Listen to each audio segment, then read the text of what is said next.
கண் உறங்காதே என் மகனே கண் உறங்காதே என்ற தலைப்பில் கவிதை வரிகள் தமிழ் மொழியின் சிறப்பையும் தமிழ் மொழியின் பண்பையும் பறைசாற்றுகின்றது.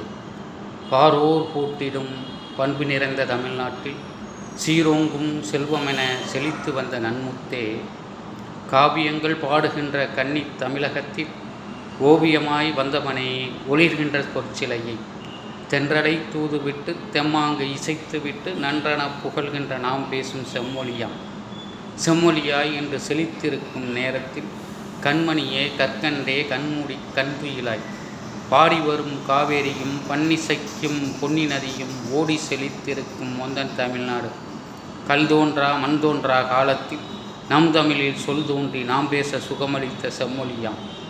மூடு பனி போல் பகைவர்கள் மூடிவிட்ட காலம் உண்டு, கேடு வந்து சேராமல் கிளர்ந்து எழுந்துவிடு.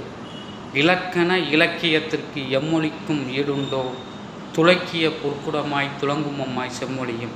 கன்னடம், தெலுங்கு, கவி மலையாளம், துளு மென்மொழியும் செம்மொழியில் முளைத்திருக்கும் சிறுகண்டை. தமிழகத்தில் பிறந்த தங்கமொழி எந்தமிழே, அமிழ்தென உலகமெங்கும் ஆட்சி செய்யும் பாரடா நீ. கமலவிழி மூடாமல் கண்ணே கவனமுடன் இமைப்பொழுதும் மொழிக்காக தூங்காதே என் மகனே. நன்றி.